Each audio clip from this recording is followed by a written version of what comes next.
Yes. I'm Adam Brown, a.k.a. Cow Cat. Yes, and this is John Yeager, a.k.a. Mark's Cards.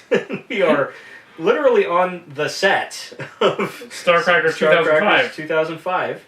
And 2000 and 1992. Actually, some of the 92. Although, did we have access to this room back then? This was the engine room where Moore was fixing the engine room, and that's the closet that he fell out of. The infamous closet that Moore came out of. Ironically, I don't think any of us are actually closeted.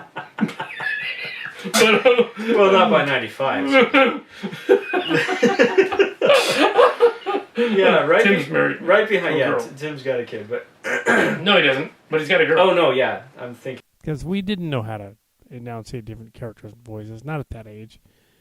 I mean, later on, Tim and I would attend the art class together at Evergreen, and later on we'd do other voice work for the Transformer thing, and then Trans Tech later on in the 2000s. And I think Tim learned how to do other voices from watching movies and stuff.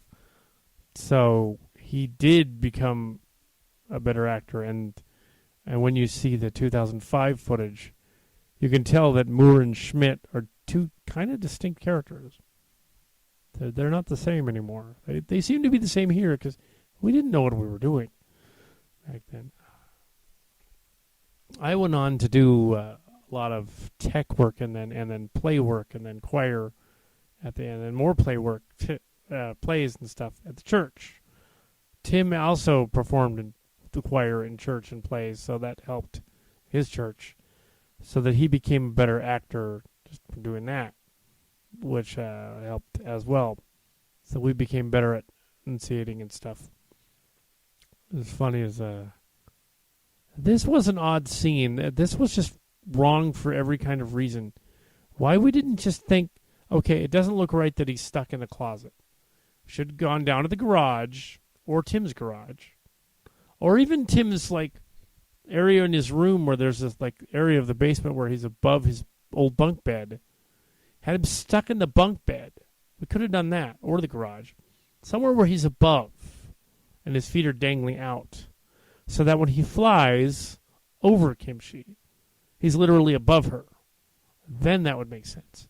Either that, or he's in the wall, and then when he flies out, he basically pushes the door down and flies out, which would be more elaborate, but could be done with a balsa door. Why we didn't do something like that, I don't know. Instead of this weird angle of him flying like a giant across the room, as John illustrated going over the scene before. I'm sure he will on the dailies as well.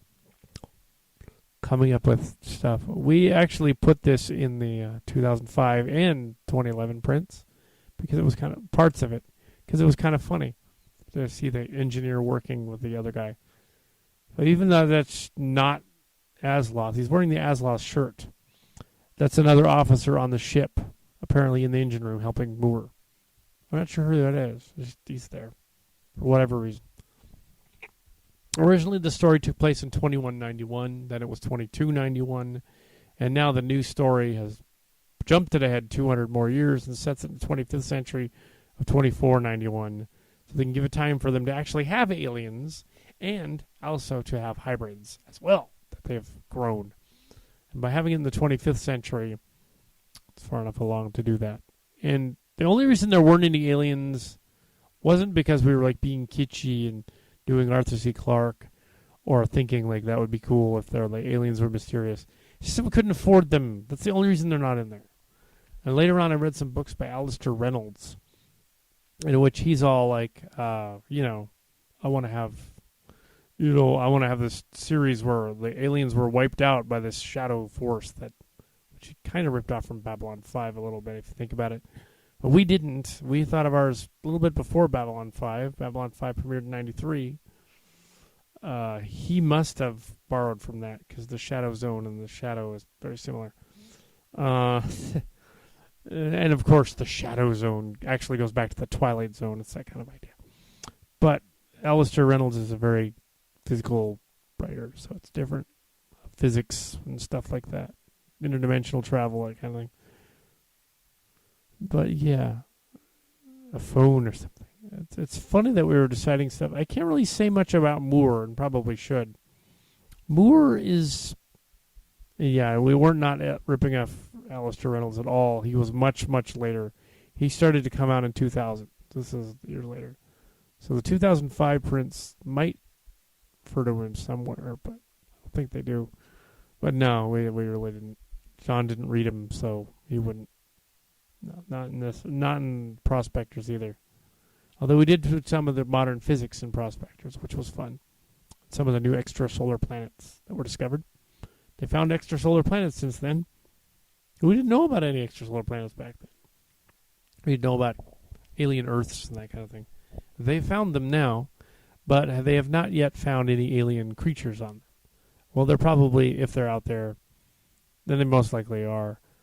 They're either incapable of contacting us as we are of them, or they choose not to. I tend to like the idea that they choose not to, that they see Earth as a sort of a backwater, like, barrio center of the galaxy, and they just don't want to go anywhere near this planet for whatever reason. Maybe they have a prime directive. And so Moore is not really much in the story, but he will have later stuff to do in the newer stories. This is an early version of Thompson. I'm not sure if we need any of this earlier footage, as it is really not necessary. It isn't in the movie. It's just me testing the angles and stuff. The Ruxy ship is hailing us. Yeah, that was back when they were called the Ruxy. Of someone else. Dan as a kid. Dan, who did not appear in Starcrackers. He had a little cameo at 6 years old. Oh yeah, he did. I don't know as who, but he was there because why not?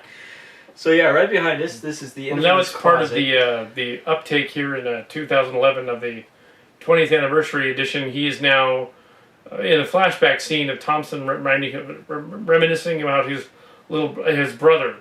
And it's really weird is because, like, the part where Jim is strangling the teddy bear, it's another reminiscing of Thompson reminiscing about his brother, and Jim is supposed to be his brother, which is just bizarre. Yeah. Very bizarre. Yeah, I don't know in what universe that works. But adopted brother, he's part zero. Yeah. But in a way, that sort of epitomizes a lot of what you're seeing. I'm assuming that you've watched. Jim was going to play Thompson originally, so. Okay, this is Dan. This is Dan Brown. This is the star of OLVS KATS this season, but this is him a little younger than Philip's age, his little brother Philip's age. 1990, he would have been 6. So there, 5 or 6. There you go. There's Dan, his little cameo. And then he presses buttons on Thompson's console. He walked onto the set, so we had to film him so he could begin our movie. And then he didn't really do any of our movies since then. I'm saying the 2001 thing would have had the cast from the church drama playing the characters in Starcrackers. We decided against this upon some of the cast members some of the lines being revealed to some of the cast members, which they decided it wasn't any of the really randy ones or anything. Well, some of the other ones. They said, no, we don't want to be in your science fiction parody. It's just too much, The only people that are currently interested in Starcrackers are the people from Chimera who are in it anyway. That's me and John. And so there's Danny. Yes, the basement. Tim's house was mentioned on the other video as being a sort of a split level. Many of the houses on Yearboat went on that part of Yearboat went on Bucknell and in Campbell. Many of the houses up there are on this hill. Okay, the house was a split level, so you walk in and you're in the middle of the house. There's no middle story. It's just like the entrance level is like halfway down into the basement, and the first level's up at the top. So it's like the door's in the middle. So it's a split level. Actually, the layout plan of these split level houses, and many of them like that, are the same plan as the house of the Brady Bunch in the 70s. But the Brady Bunch house never looks right from the outside because they always show the wrong facade until they did the movie. So yeah, it's like the Brady Bunch house.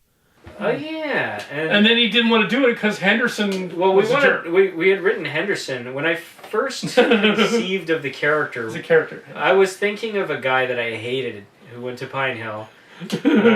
His name was. I guess Pete. I'll name the first name. His name was Pete. Pete Shaw. Pete. Didn't like him. He didn't like me. So, and I thought he was a complete snot. So I thought, all right. The very first draft, which was since expanded upon greatly by Cal Cat here. Henderson was basically a spoof of that kind of a guy, and I thought, everybody in Star Trek is so perfect and, like the best at everything, and it's just like, there's got to be some jerks somewhere. So on our ship, there was a jerk, because just because he's a jerk doesn't mean he can't do his job. You can't, not let him on the ship just because he's an asshole. So, he was written that way, and then we thought, Jim would be perfect to play this guy. Or I had written...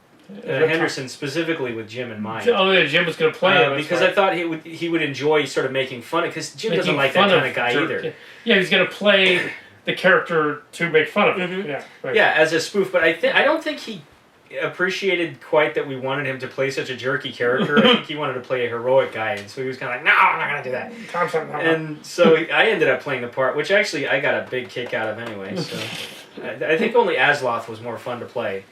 Am I still in the shot? I think so, yeah. Should be. Here, we're just kind of reiterating what was already on the other DVDs. But here we have Henderson, the ship's jerk, the antagonist on the ship. I think it was already said on the other one. And he's acting against Azloth when they're both sitting in the couches. John is playing both Azloth and Henderson, so his scenes are being read with cues, and then Azloth comes in and reads the same scenes with his cues, which seems really odd. And in 1992 or late 91, there for this version, we didn't have the technology to video edit that. It was impossible. It wasn't until 13 years later in 2005 that we finally finished this scene, and you can see Azloth and Henderson acting against each other. And it worked surprisingly well. There's a lot of little nuances in here that were addressed on the other video, and I don't see any point in doing that over again. So yeah, that's Henderson. I addressed that one thing that originally Jim Bufkin, the fourth person in the story, was slated to play Thompson, the tactical officer on the ship. He ends up playing the Zuri tactical officer. But here he didn't want to play opposite the jerk character in the same scene. We read for him a scene where I was Henderson, or John was Henderson, actually. Like I played him and then John played him. And he was Thompson. He refused to work opposite the jerk guy. He worked opposite the jerk character of Henderson. And it was just a story. It's like, okay, Jim's fantasy and reality are kind of blurred and gradually got more and more blurred over the years to the point. And he kind of went a little off the deep end there, but I think we all kind of were a little bit. But Henderson, I'm told, was by John Yeager later, wasn't just Jamie Mezzi. Henderson wasn't just Jamie Mezzi. Henderson was also a kid named Pete that he didn't like at Pine Hill. I didn't know him, so couldn't say.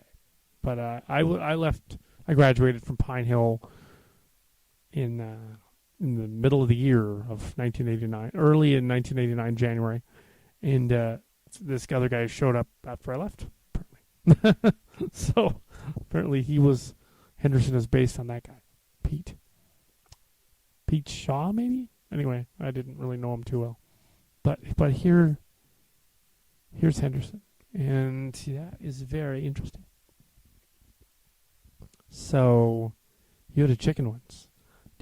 So all of these characters were not named early on, but established. Here is the scene which introduces Carrie to Azloth, even though technically they would have known each other. So, and they established this during this rehearsal take, and then the two takes that are good.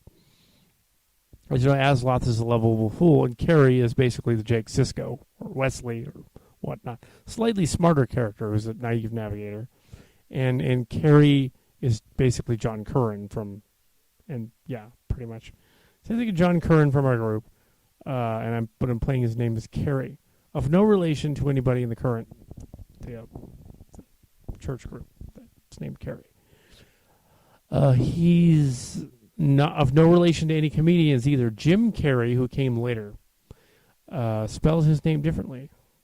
But we were worried about that, so in rewrites of Starcrackers, we killed him as a character in the story later on, sort of semi-heroically in the tradition of Star Trek, and then brought him back later on. Then did rewrites and called it Jan Jerry, which is him to Jerry, last name. The funny thing is that his first name was later revealed in Missions, the 1998 story, to be Janice. Apparently, his mother really wanted a girl. They just kept it. It's pretty funny. So that's Janice Carey there. But he could just be Jan, as in Jonas, male version of Janice.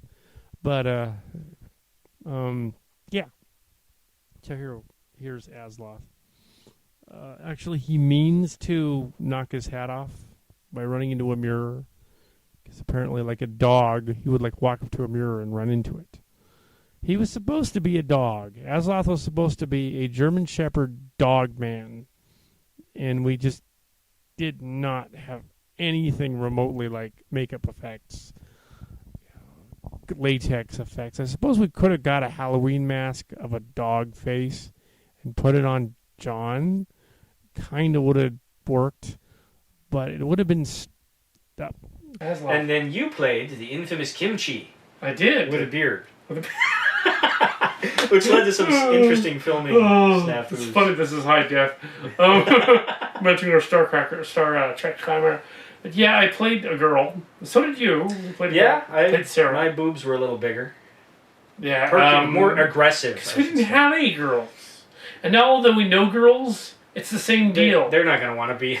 Exactly. The first thing they think of, is it going to be a porno? Because we don't want to be in that. Did I ever film any porn? No. No, I never filmed any.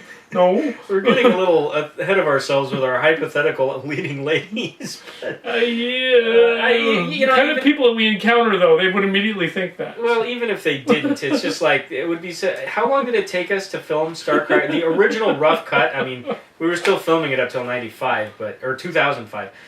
Well, but technically, the original cut, I remember packing the camera gear up over to Tim's place a couple of times, but we were shooting for 6 months, weren't we?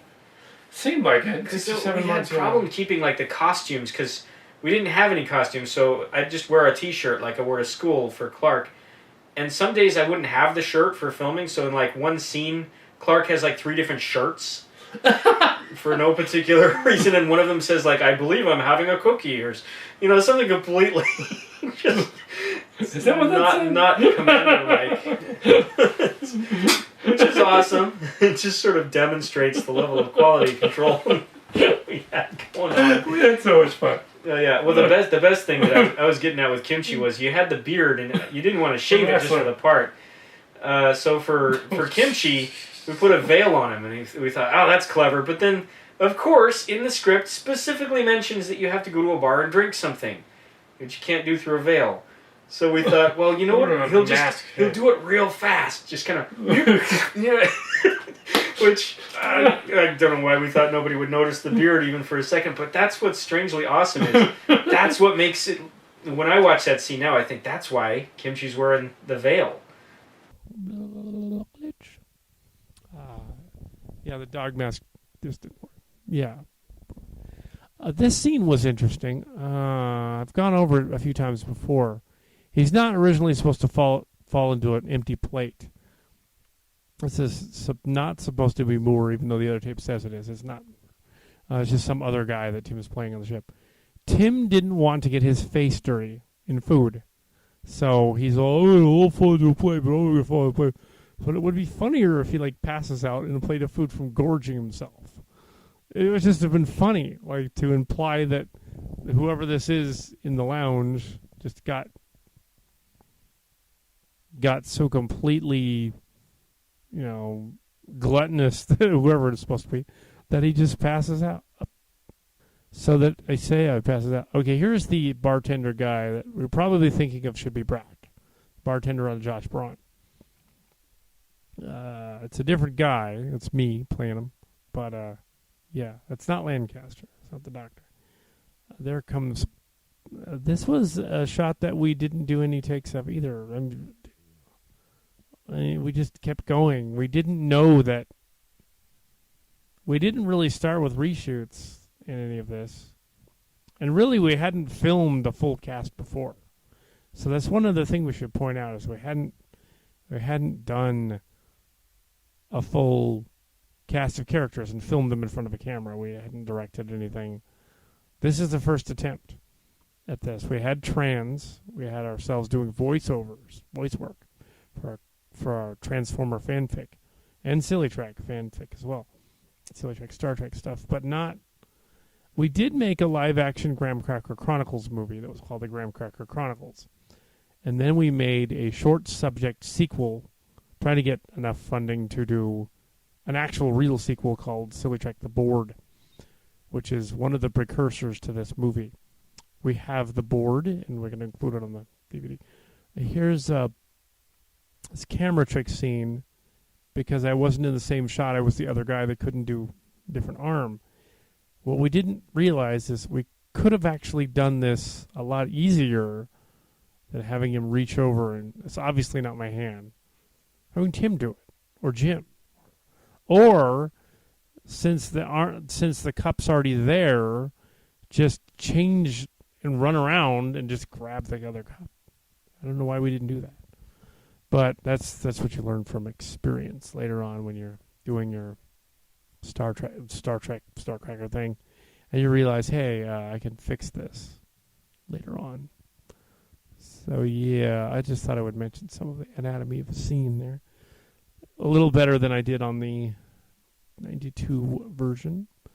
The reason that Kimchi there, has the veil, or the bandito mask there, is because I have a beard. And because I have a beard, it would look silly if I was playing a chick. Why didn't we just get Martha to be in it? I don't know what we were doing. And I wonder if John's sister, not the older sister, but the younger one, would have played Sarah. Maybe. I don't know. Probably not, but that probably would have been a little weird. Yeah, that probably wouldn't work. But Martha could have been Kimchi. We could have done that. But this is not really us dressing in drag, really. It's like Benny Hill and Monty Python. It's like, oh, I'm a chick, and clearly I'm this dude with hair or something, facial hair. So he's clearly not a girl. He's clearly not pretending to be a girl. He's just like, he's not a transgender or cross-dresser. He's just, we have no women in the show, and yeah. There's Henderson being a sexist, apparently.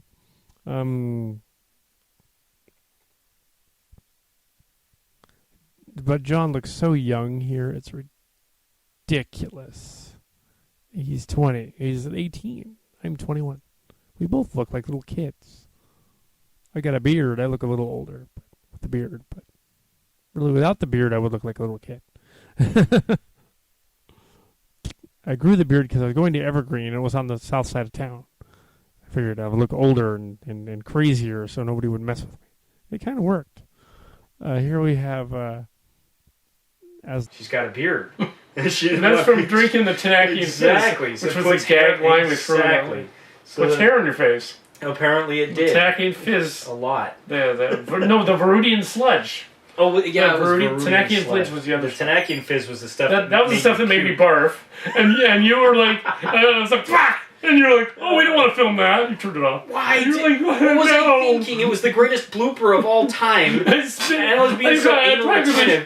Probably showered Tim and we spilled. Well, he backed up in a hurry. He was just, whoa! Because there was this column of vomited up fizzy orange juice, like, launching it. His reflexes were very impressive that day. But yeah, it was just like, if you're going to film any kind of a blooper, one of your co-actors barfing on camera it doesn't get any better than that. And for some reason, I was so anal retentive, I was like, no, that's not the scene that's scripted. And I hit the stop button and I cut off the best blooper we ever got. It's kind of This drink in the lounge thing is actually supposed to be a gag we just put on the end of it. The hair on your face, that's pretty funny. So we did have these other scenes in here, but they didn't make it into the other version because we didn't film the rest of the scenes. So scenes end, so we didn't include them. This scene should have been in the other one. Why we didn't do that? Well, now it is. The 2005 one, I think it is in there. But it's still a little shaky because you're not quite sure what's going on. Basically, we had no budget. No money, no budget, nothing. We had no budget, and there's a gag there with a guy falling over. A series of Transformers fanfic stuff that we did, which was the backyard. And that's the fort from the trans thing. That was So we had no bar. We couldn't go into a bar. We couldn't get permission to use a bar. We weren't even 21 yet. I was just barely 21 when we started it. So I was, when we finished it, I was 21. None of us could get permission to film our crazy 3-person movie in a bar. So there was not going to be any scene in a bar. We were forced to do it in the backyard and make the door of the bar or the door of the shuttle, I'm not sure what, the door to this fort. I don't know why we didn't just, go to a mall or something or to Evergreen College and just film in a corridor there and just in the cafeteria. They probably would have let us. They would have figured we'll film students. We can film in the cafeteria, one of the lesser cafeteria, the smaller one. They wouldn't have cared. I don't know why we didn't do that, but we didn't do that. And, it would have at least kind of made sense a little bit.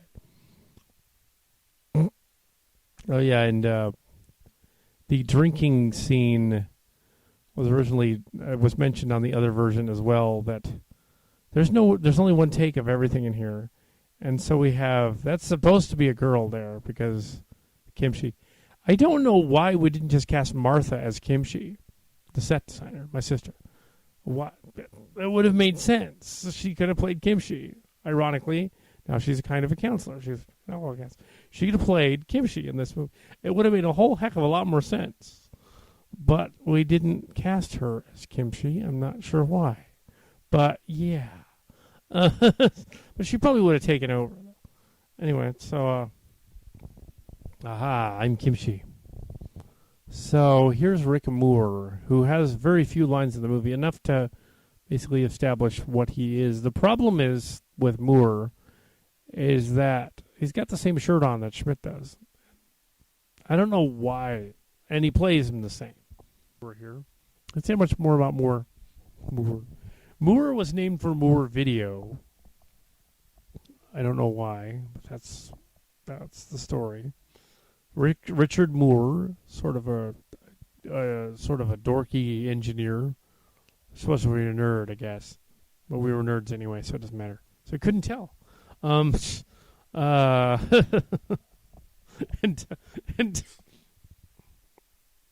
was supposed to be played serious, but Tim was incapable of being serious in this part because he kept looking at the camera and bugging out, getting silly. We all did, but he did a little bit more, I think. More.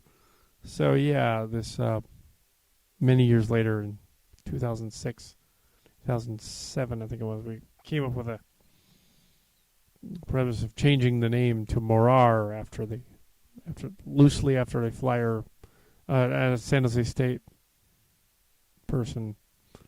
We had these names that we chose in this movie. Almost all of them were not Pine Hill names. The connection is that Shuttlecraft, which was the precursor to this, was like our Star Trek parody, our role-playing game as well, in Pine Hill in our high school. And, yeah. So Starcrackers is basically Star Trek without the Star Trek. The name's changed. It's also On Location meets Star Trek without the On Location. On Location being the self-journals of Pine Hill that later became the South Girls of Evergreen, and so forth.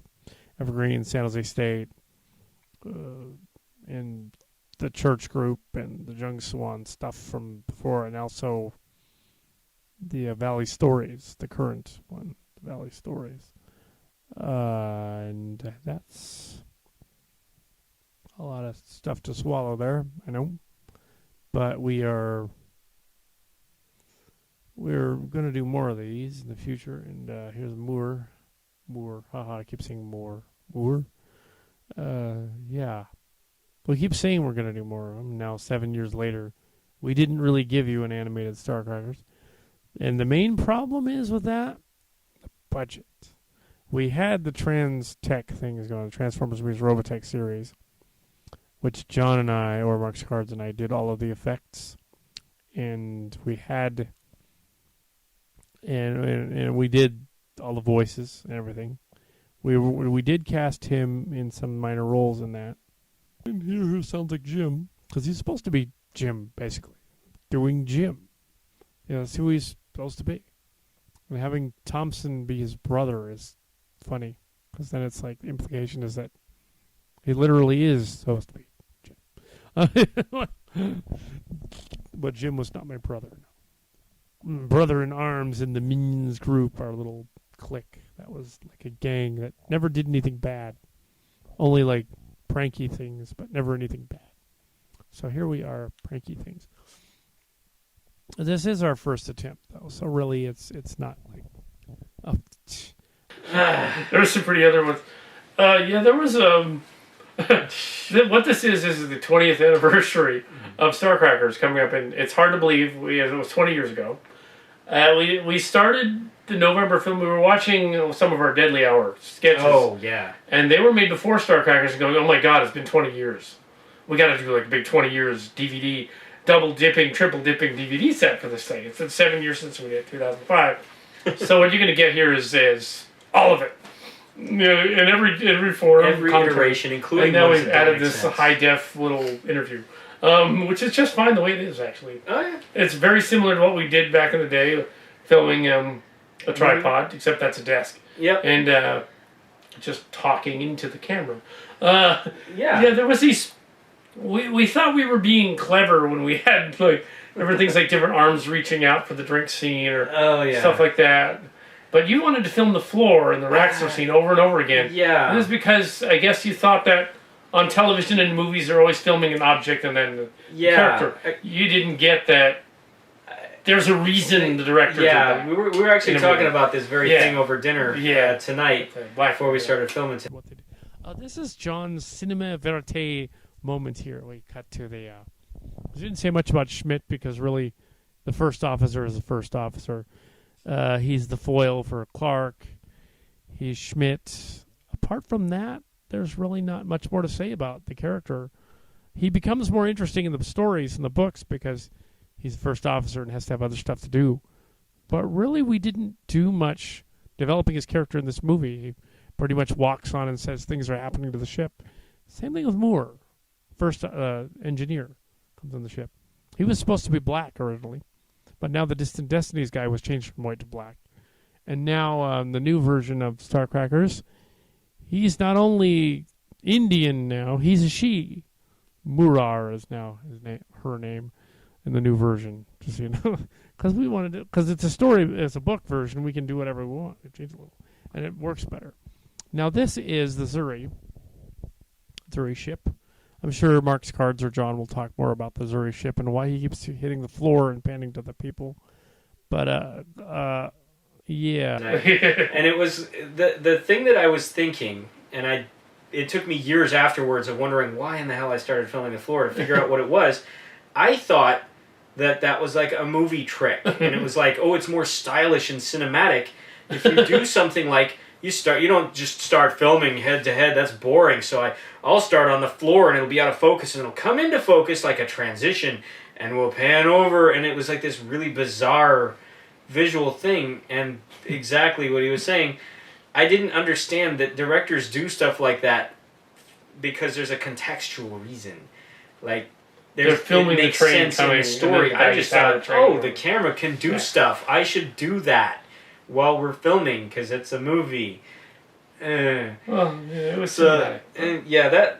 there was a lot of stuff that I did while the scenes that I was directing that were exactly as ludicrous as that. But for some reason, the floor thing I think really stood out. Because we did so. That was one of the few scenes that we did a million takes on. It's a good thing we did because only the first two worked. But yeah, but we didn't think to do any reshoots of hardly half of the movie. And that's why it's a mess in places. And we thought, and I thought, which is really strange to look back on and reminiscent of people, back in their 20s, and I was 20, 21, reminiscent of other 20-year-olds nowadays who have YouTube and put it on YouTube, playing music that already exists in the background because it sounds exciting. I think the only reason you hear Batman in the background in some of the older movies or Star Trek or Jurassic Park in the third one, we didn't even include the Jurassic Park, is I thought it would be exciting and more cinematic if there was music playing, which is true. It is more exciting to have music playing, but we didn't know how to perform any, so we just borrowed other people's music. right. And that wouldn't work. We can't ever put any of that on YouTube because of that. Well, or anywhere else. Not only that, but no one would watch it. The problem is, like, when you have this soaring John Williams orchestral score that is from Jurassic Park, because everybody and their grandmothers has seen Jurassic Park, dun dun dun dun dun, but the footage is of us in like the downstairs living room with like a funny hat, and we're like 10 feet away from this ancient JVC camera that's going on the. It's like. What's more enticing to you, watching us on this really, really crappy set, or the Jurassic Park music? And so you're thinking, turn it off and watch Jurassic Park. I wish I was watching Jurassic Park right now. Instead, that's why Jim wouldn't. Even us, and we made the movie. Yeah, I was watching the dailies from the '92 one, and we didn't do any reshoots, so we got John doing Clark. On the in the living room with no lights. We had this floodlight. Yeah, we didn't even open the curtains. We got out the floodlight at one. What was it, night? We got out the floodlight at one point, but it was too blinding. So we turned the floodlight off after a while and just did it in the dark, which really didn't look like.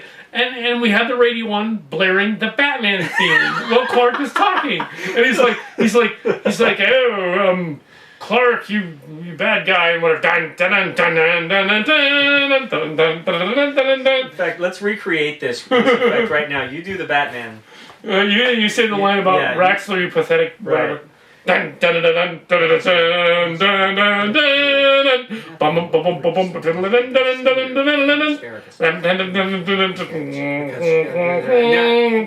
now imagine that scene going on for a long time.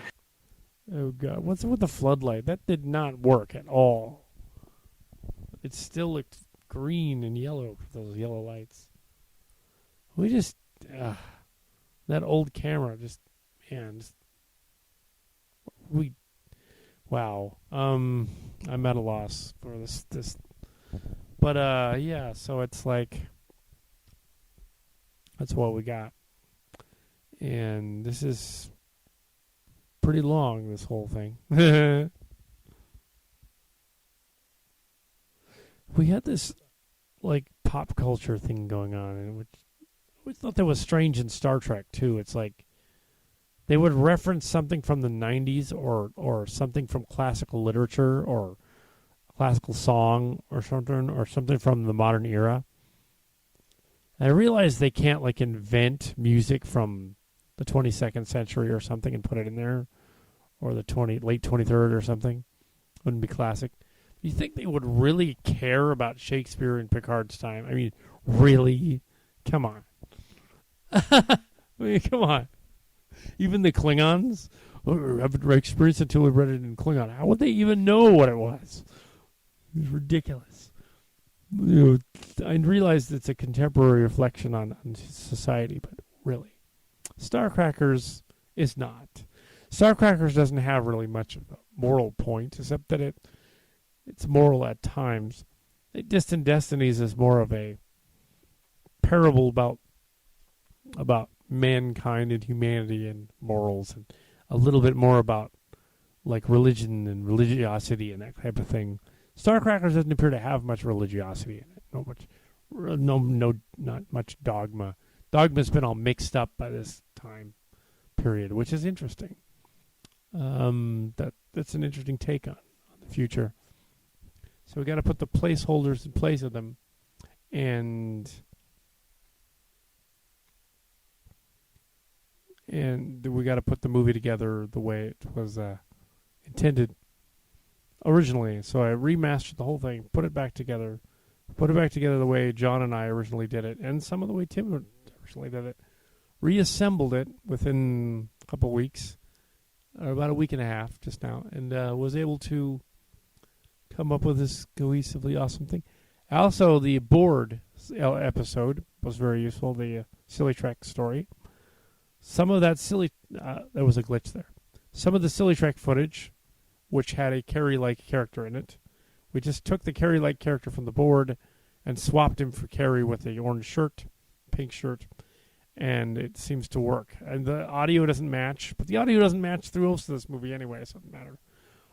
There's some Thompson scenes that we also did that too, because we had to match it. And I think it works, actually. It's not right, but it works. And the Schmidt, Moore, and Clark ones aren't redone because they're longer. So there we are. Take the camera when I do that. That's probably a good idea.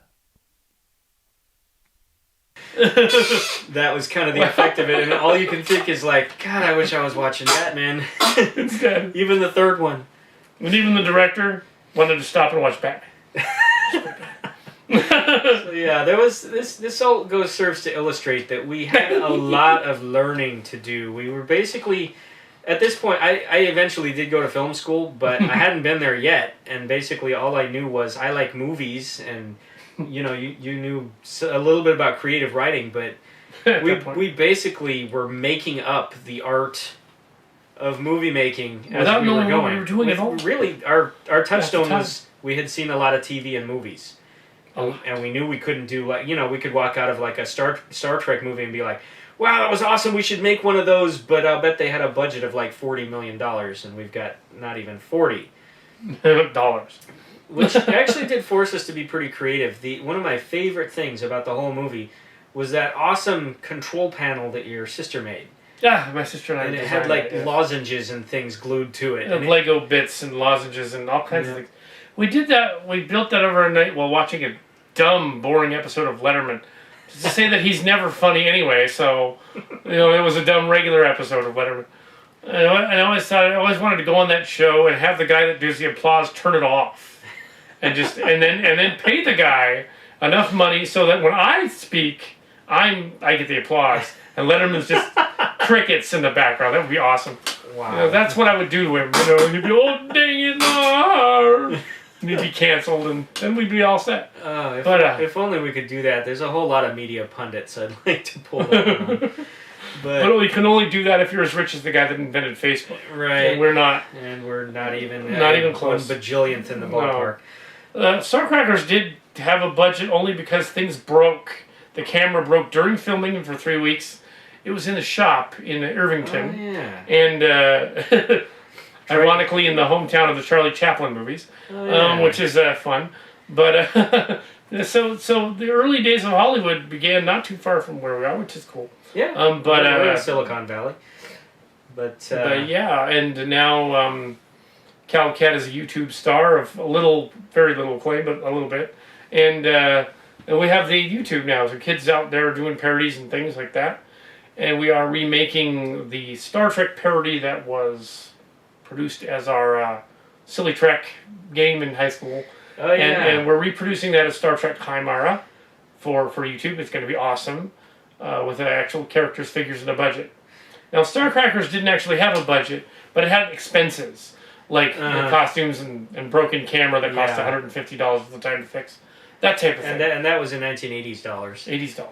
So that was like $400 back then to film. And the thing is, that camera, even when it was working well, you could hear the motor. It's still, it was still working until it died in the premiere of the Cal Cat show. Yeah, we died flung it off kind the of stairs. on purpose. Yeah, it was still working right up until that moment that it took. It was barely working though.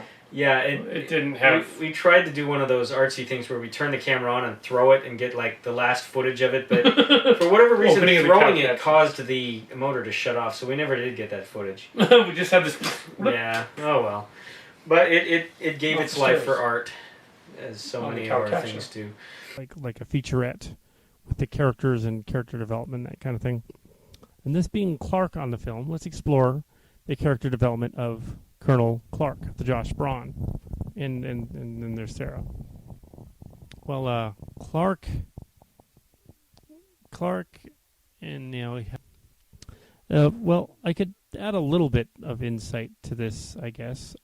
This is Sarah Genoali. It's supposed to be Clark's girlfriend. Ugh. Yeah, part of the problem with this character and the other ones like it are that, well, obviously we're not really in drag. I mean, look at him. He doesn't look like he's in drag at all. No makeup, nothing, just wearing a shirt on his head and a shirt on his chest with socks. So, yeah, so it's like, I don't really know what we were thinking, except that we didn't have girls to be in our movie, and even if we had, they would have said, "What is it? Like a dirty movie?" You know. And I don't want to repeat what I did on the other making of featurette.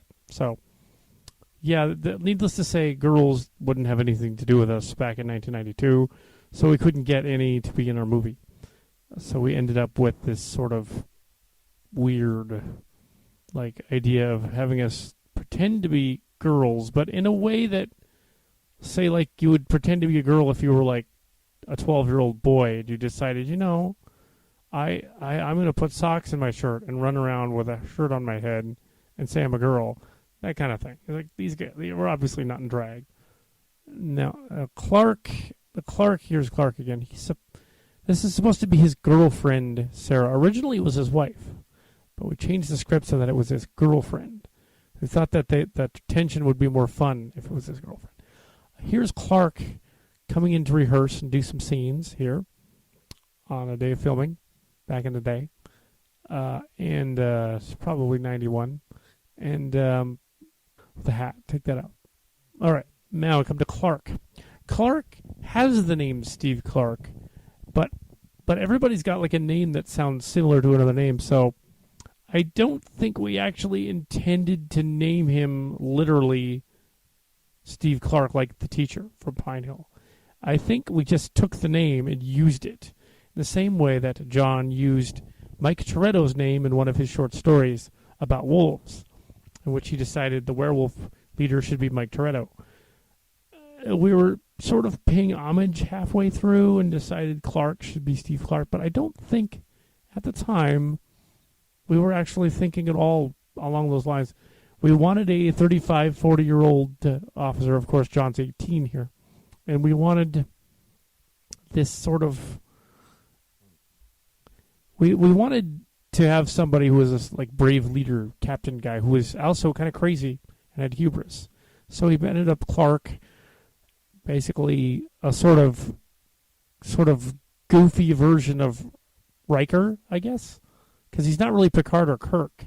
He's more like Riker. And of course we were thinking Star Trek The Next Generation at the time and thinking, like, ooh, Star Trek, yeah.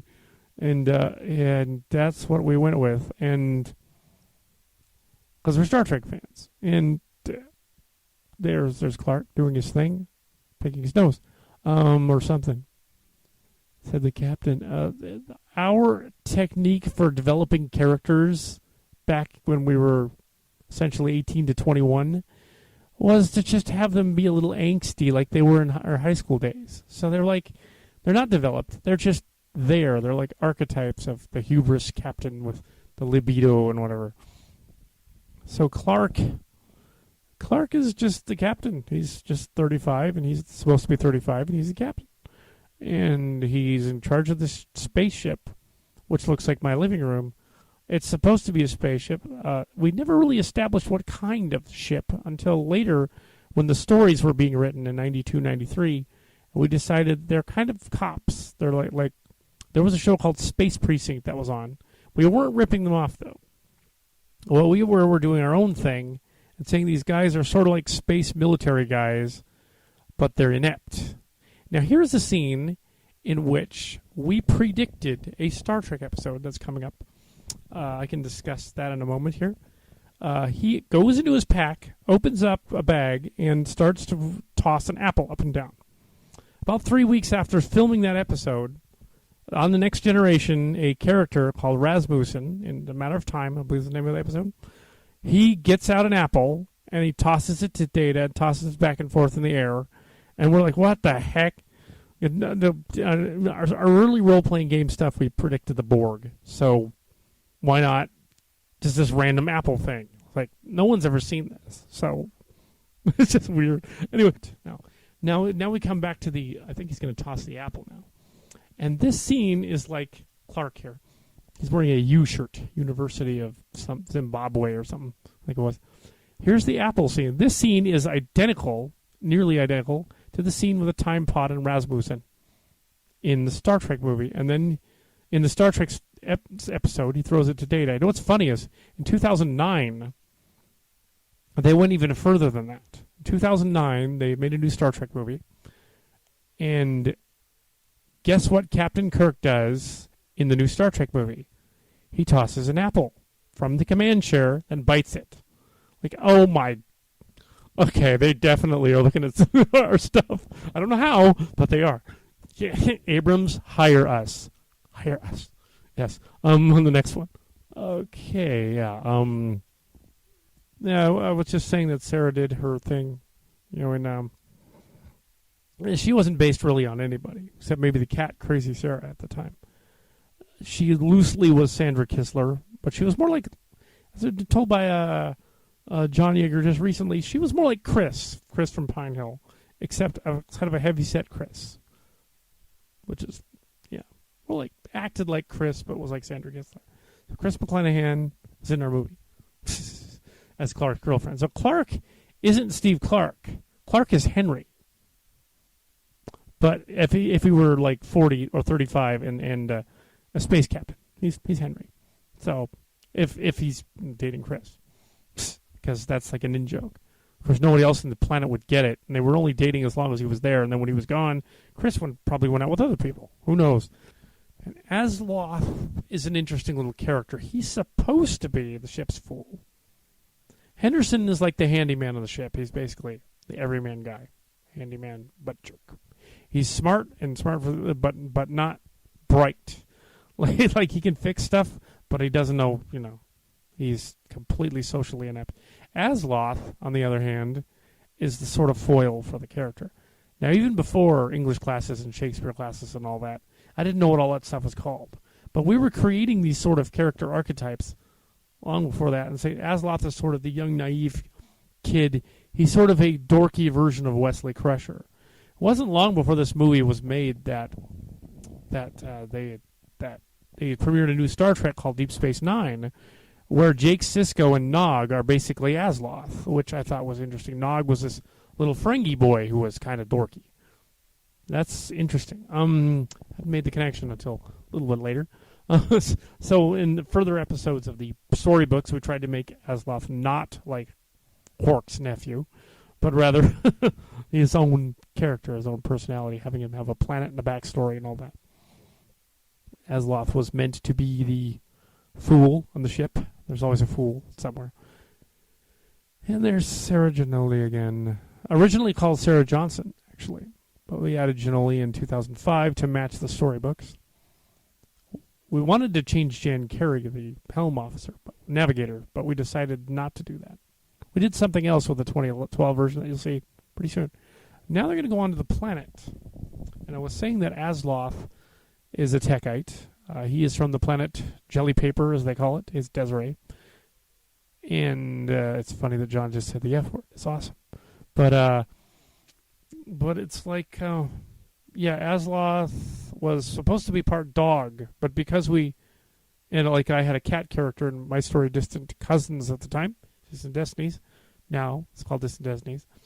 Starcrackers hasn't done a title change. It's not gonna. Here we have Clark preparing to go down to the planet. The living room looking like living room. Our solution to the backyard showing up in the movie was turn the light sensitivity on. Our solution to solving camera problems was to turn the light sensitivity up and just bleed out everything, which didn't really work at all. Now, this scene with the hat creates a continuity error, actually. By having Azloth dress up like the other scene. Yes, there's Carrie, the Navigator. Now, of course, none of this is really in sequence, but that was Carrie. He's going to be seen later wearing that shirt, that pink 7 Steps to Your Power shirt, because for some reason I thought it would be a good idea to promote not only the then current Jung Swan martial art school, but also to promote a book the Grandmaster had written on a shirt, probably with intent to get them to watch this. I can't imagine them actually watching this ever. It's bad. But so that there was looking back to the original Starcrackers now, and it harkens back to a time when we were just sort of wandering around, bumping into things, going, I don't know, let's make a movie, I guess. And Tim's dogs always were showing up too. And we knew we really, really wanted to make this movie, but we didn't know how to pace it or structure it or even film it, which is why so much of the movie never got shot. It's not that those scenes got cut, it's that we forgot. We forgot whole chunks of dialogue in the middle of pages. Yeah, and sometimes it would be like, 3 lines, and then this line that we forgot, and then like the next lines we filmed. So it's just like in the middle of this page of the script, there's the battle ends ghost and it doesn't begin again. And unfortunately, the whole crux of the story wasn't there. We've replaced it. In this version, you're going to get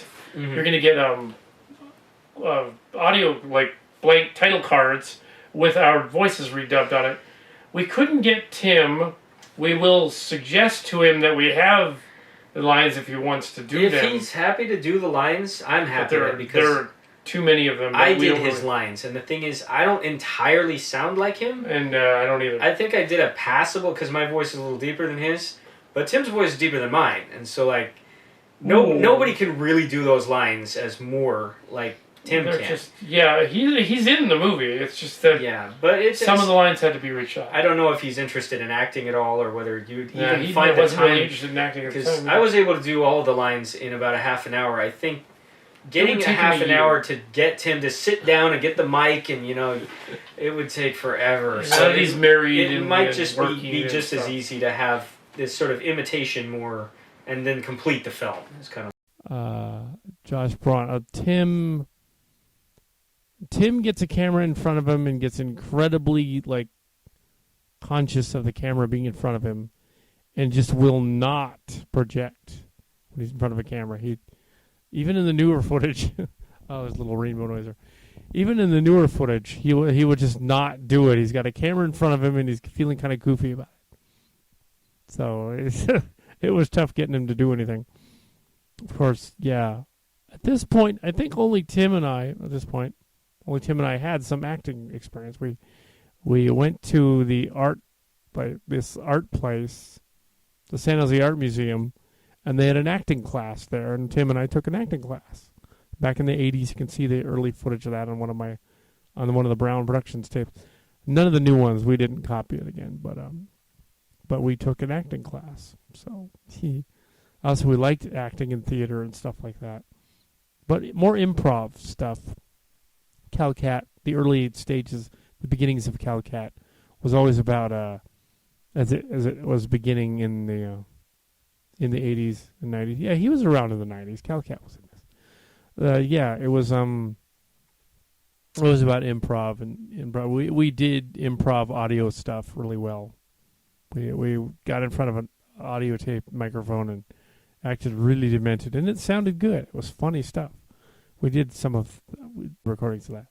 But this earlier stuff is just Tim just struggling to not completely blow the lines of just basically saying, you were going to the Josh Braun. I sure would like to be on the starship. He just couldn't do it. And it was because that camera was in his face. He was like, I gotta do it. Nowadays, video cameras are so small that you almost don't notice them.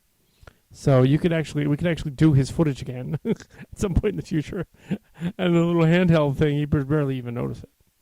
So, but back then, that thing was a tank, a big JVC thing. Well, we didn't. Anyway, this is Tim's house. This is his basement.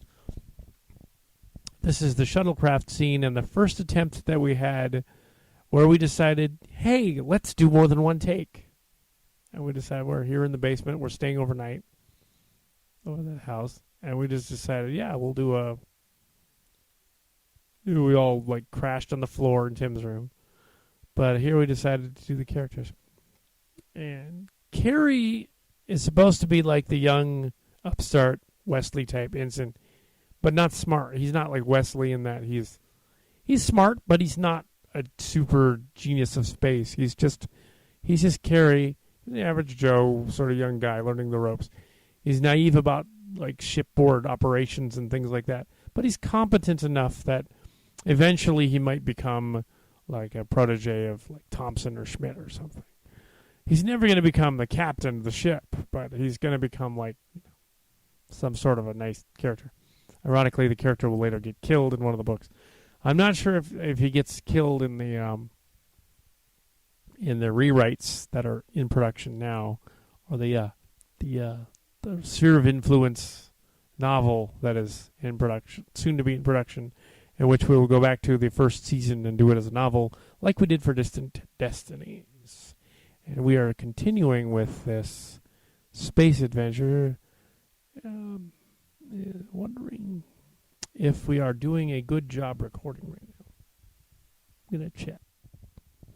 So we had Carrie operating that Commodore 64 computer there. A Tandy and a Commodore 64 game console. I think that's kind of funny. Right. So here we got Moore, or Schmidt, actually.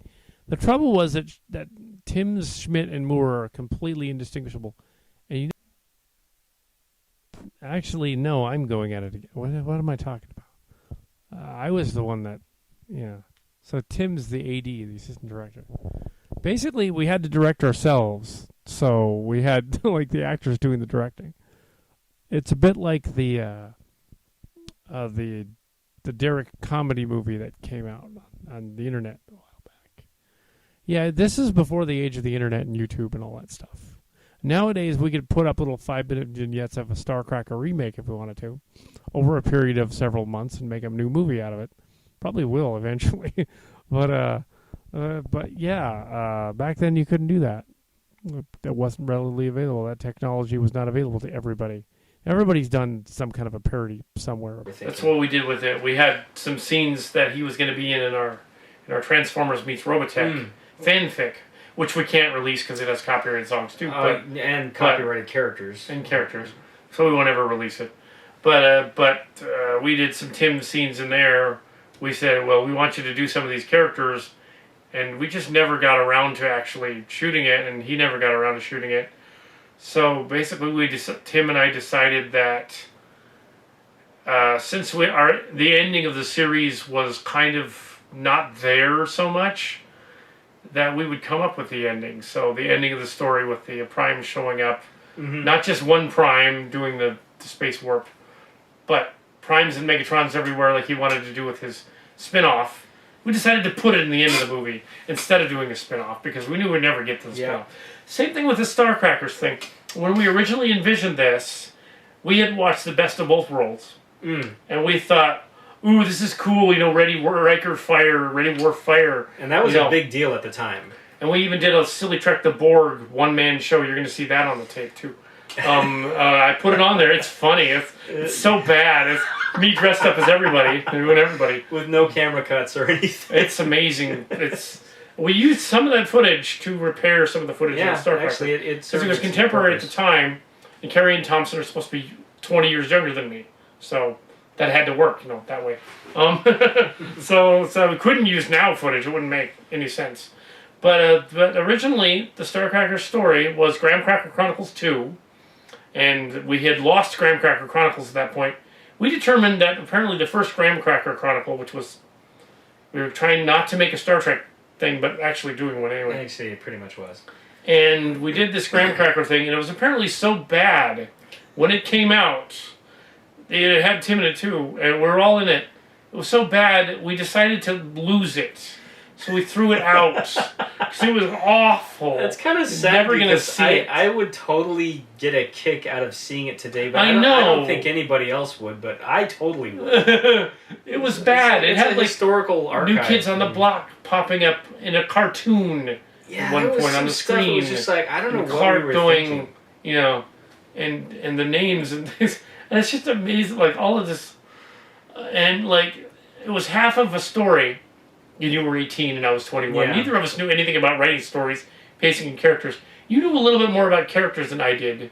Probably because you had observed it on more of the little nuances in movies. Seen a lot than more I had. art house movies, probably. Well, and when you were 18, Yeah, Maybe- I used to maybe. go to the town theater downtown all the time. then you basically used the character development. We wrote one part of the episode, and you said, "Well, we don't need." I remember back in the day, you said, "Well, we don't need to make part 2. We'll make part 2 later." And you're like, "Well, just go ready more fire, and they'll be in the battle in the sphere, and it'll end there." I think I was tired of shooting that day. And I was like, "Yeah, you didn't have an ending." I said, "We've got to come up with an ending." You know, we're halfway through this. Then the camera died. Oh, yeah. So we had 3 months to do something else. Mhm. Well, the camera was dead in the shop. So I said, okay, here's what we're going to do. We're going to write the second half because it ain't never going to get done. We don't write the second half. So I hammered out an early second half in which they sort of do the Star Trek thing and figure things out. I didn't know how that went together necessarily, and I just suggested it to you, and you turned around and said, well, that doesn't work enough. Maybe they should cooperate to escape from the sphere. Yeah, instead of just shooting each other and escaping. Again, it was kind of like we Oh. weren't trying to channel Star Trek, but we did the Star Trek ending anyway, where like the bitter enemies are forced in a situation where it was kind of a Cold War parable if you think about it. Like Which is they fine. had to cooperate or neither of them destiny. could escape. Total classic science fiction-y trope. And so, yeah, it had a happy ending where it was a little bit optimistic. Obviously, they still weren't friends and they were still going to be antagonists, but, like, they showed they could work together. So it was like, yay, happy ending. It's just kind of like Encounter at Farpoint when Q decides, oh, I'm going to leave you for now. Kind of, except I'd say it would be more like an episode where, like, the Klingons wanted to destroy the ship, but then, like, at the Then end, they decided not to, yeah. they couldn't because, like, there was some sci-fi It's reason. not really the Borg so much, yeah. It's No, the Klingons. Borg didn't really compromise until the Hugh episodes, but or Yeah. 7 of 9. But yeah, so I think it was a pretty good ending, and I'm glad that you kind of forced the issue of We had to have an ending. continuing to go because I probably never would have finished it on my own. My other sci-fi stuff came out later. I did a novel based on the other series I was doing called Distant Cousins at the time, now Distant Destinies.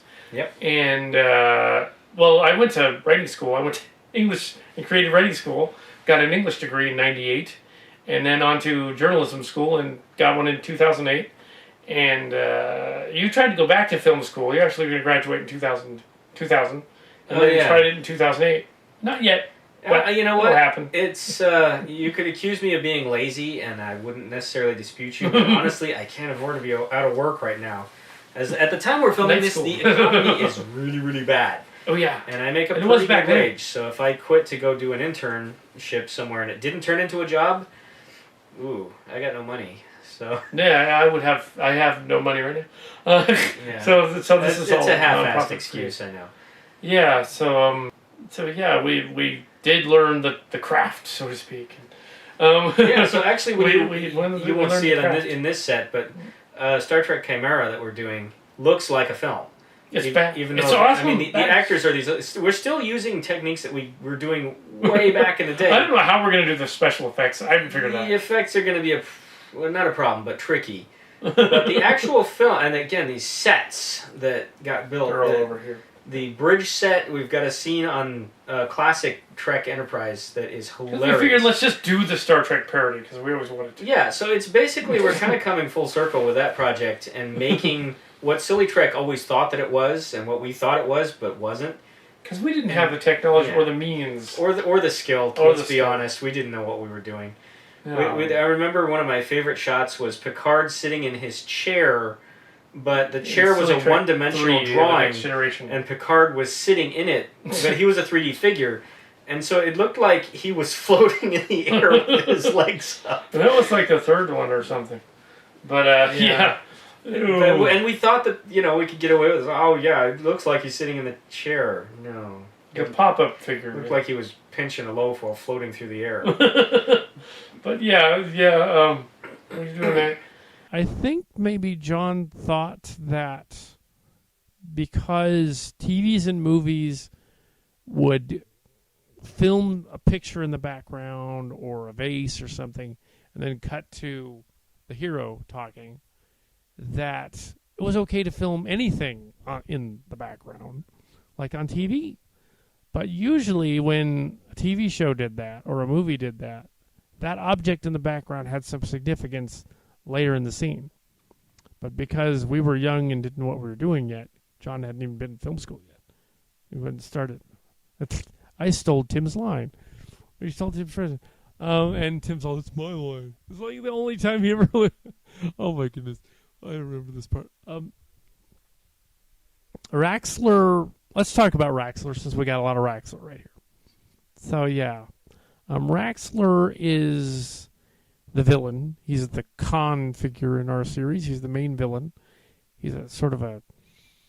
Clark was played silly, but straight-laced. And in the 2005 version, John plays him even more straight-laced, but has this silly, undertones there that keep going out. Raxler is just crazy. Completely, insanely crazy, because he has to be like the Q, the Star Trek Q to Picard's stoic sort of,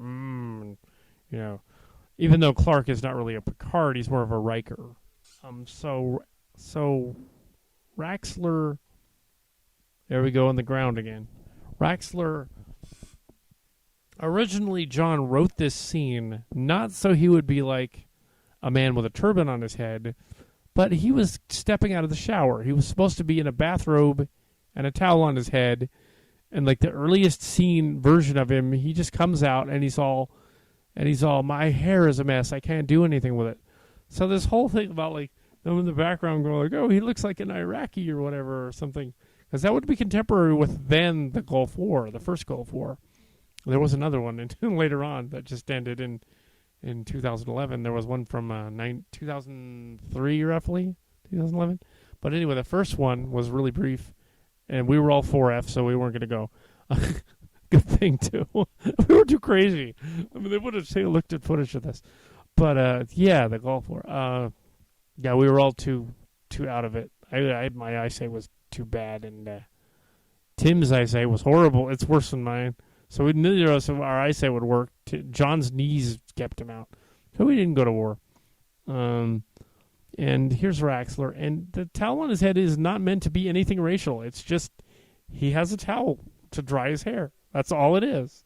And so later on, he's wearing a hat. So...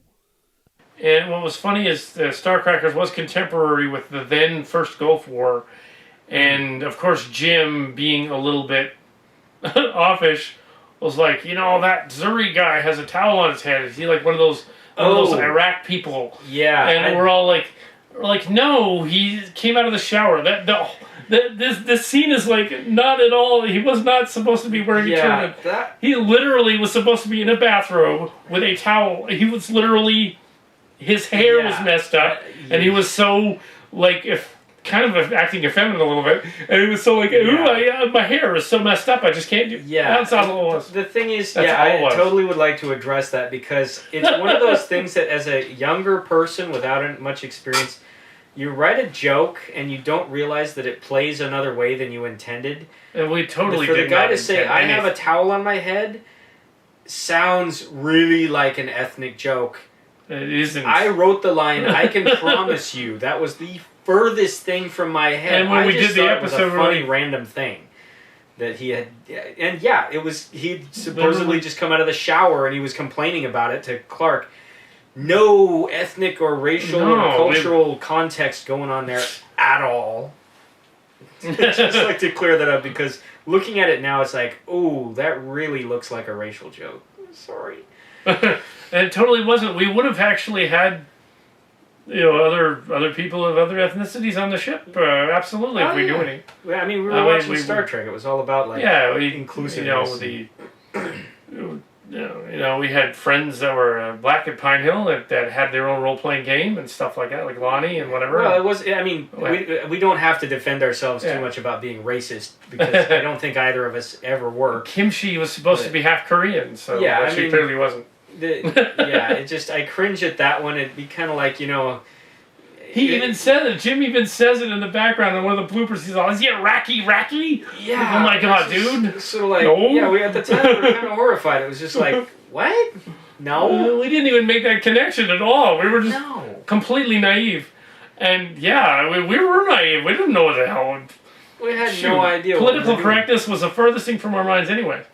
Yeah, I mean, there were plenty of off-color jokes in a lot of our early stuff. But we were going out to make fun of anybody or say, we don't like these people. Or So one of the fun things we did with the storybooks later, the books we wrote between 92 and 95, and then again in 98 through 99, and then again in Starcraft Prospectors 2003, 2005. There's been a lot of series of this. The fun things that we established that the Zuri and their colony, they're basically like capitalist, like the Ferengi kind of, but they're capitalists that remember all of this stuff from Earth culture, but don't remember it right.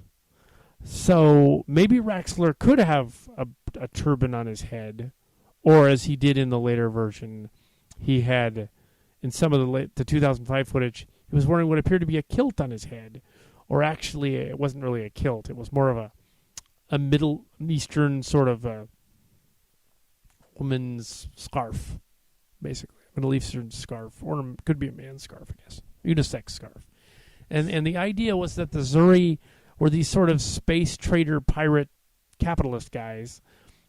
Very similar to the characters in Firefly, if you think about it. They were pirates, and they were out there, and he had man, Joss, you're stealing our ideas. We thought of it first back in 1992, buddy. Anyway, so these are the space pirates, and we also thought of ice pirates at the same time, so contemporary, about 10 years earlier. But anyway, Raxler's people are like these trader guys, and as in trader, trading, barterist kind of guys. And they just collect stuff and put it all over themselves, like clothing and whatever. They're basically the board, wink, wink. The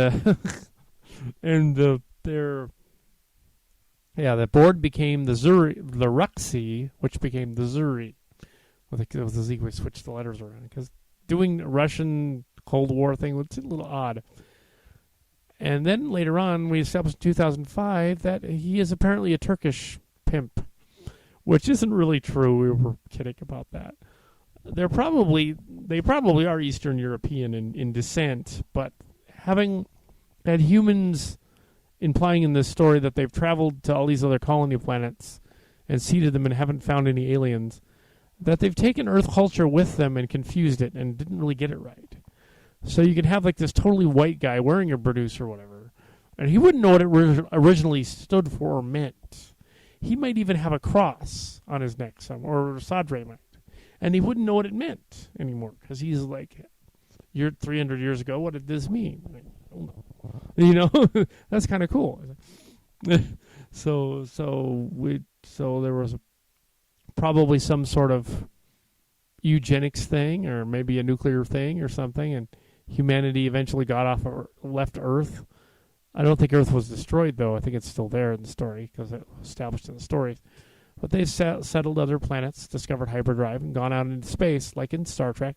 But these aren't the premier guys of Star Trek. It was always an idea that John and I had in the beginning, that these guys they got the Frontier Justice Space Precinct floating in space thing. Not ripping out the show Space Precinct, but the spaceship is like a precinct with shuttles and things. And the the bad guys are essentially roguish characters who are just as inept in their own way. Raxler's actually quite intelligent. He's just nuts. He's clever and wily, and he's basically Q but without powers. He's just nuts, crazy guy. He's like the Riddler or the Joker or something. I think that's why Tim liked him. Tim is Sodre, and Raxler.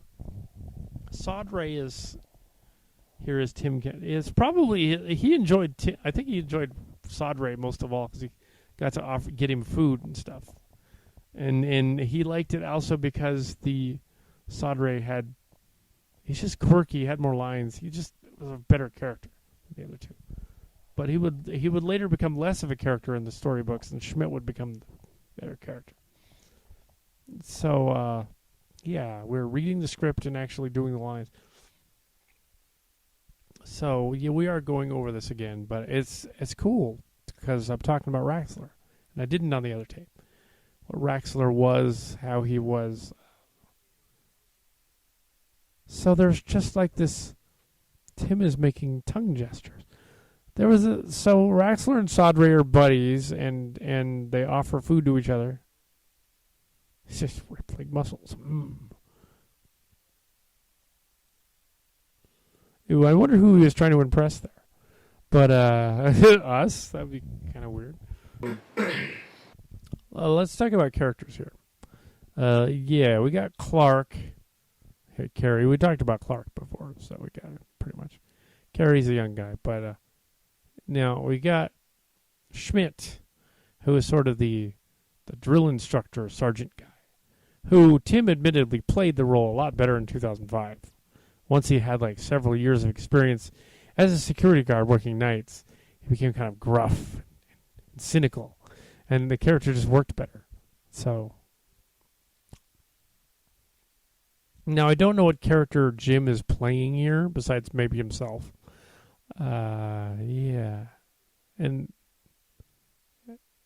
you might think this guy is like younger than us because of what he's acting, but actually he's older by about 4 years than me. I'm the second oldest.